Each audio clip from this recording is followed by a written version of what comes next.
prematurely becoming adults.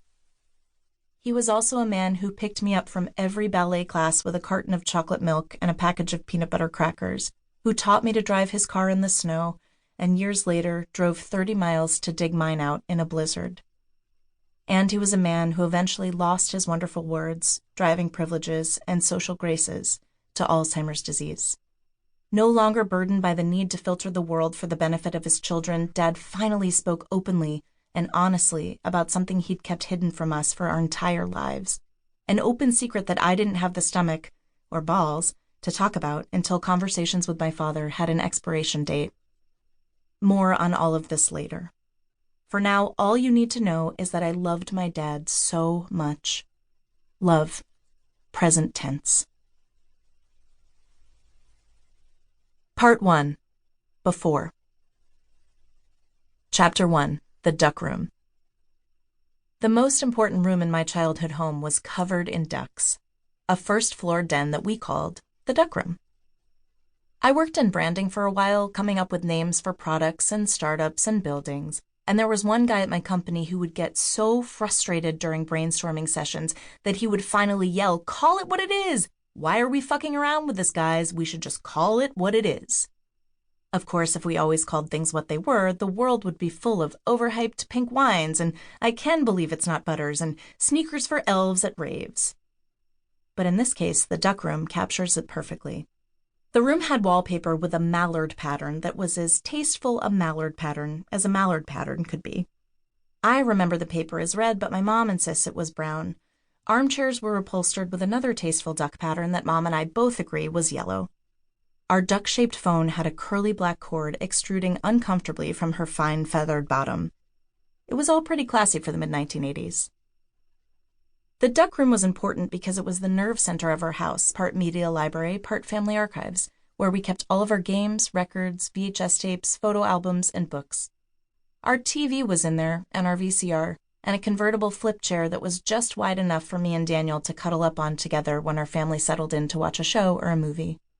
Mom usually took the couch and Dad liked the armchair closest to the TV, just in case a racy scene came on and he had to spring into action, changing the channel or jabbing at the fast-forward button on the VCR. The duck room was my favorite place in the house. It was also where my image of my dad changed forever. Alterman, forever altered man. I'll show myself out. The room had 2 floor-to-ceiling built-in bookcases that flanked a sliding glass door leading out to our deck, where our 3 cats that I always forget about like to sleep in the sun. I always forget about them because they were outdoor cats and belonged to the woods and knew that they were better than us. Their names were China, Tasha, and Sunday, and sometimes my dad would catch a glimpse of one of them and start singing Memory, the only song he could stand from the Broadway musical Cats. The built-ins had storage cabinets at the base, and those jutted out far enough that there was room for me or Daniel to stand on top of them when we wanted something from a shelf. I could reach every shelf except the top one. It was an easy climb, and from there we could explore a hodgepodge of cookbooks, novels, storybooks, and random artifacts from our parents' lives before they were our parents, like newspaper clippings, their high school yearbooks, an invitation from First Lady Rosalind Carter that requested the pleasure of my father's company at some dinner for employees of senior citizen-related publications, which at one point in his life he was. I loved the yearbooks, loved seeing the kinds of kids my parents had been. My teenage mom looked like a young Penelope Cruz with a Jackie Kennedy hairdo.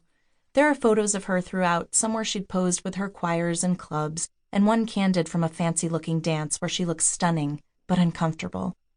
Mom sang soprano with the Madrigal Singers and even went to Allstate one year. Above her class portrait it reads, "Chords that vibrate sweetest pleasure." Dad's yearbook was called the Penridge High School Pennant. He's wearing thick Buddy Holly glasses in his class portrait, and above it reads, "Gift of self-expression, quotable, way out humor, strong convictions, irrepressible." Even on my tiptoes on top of the cabinet, I couldn't reach higher than the second highest shelf, but that was fine. I kept most of my own books in my bedroom and never really needed anything from the duck room except my own cookbooks and a rainbow-colored set of kids' encyclopedias called the Childcraft How and Why Library. It was a collection of a dozen or so volumes like Math Magic, which combined arithmetic lessons with puzzles, games, and stories, including the tale of a little boy named Milo who travels to a magical world and meets a friendly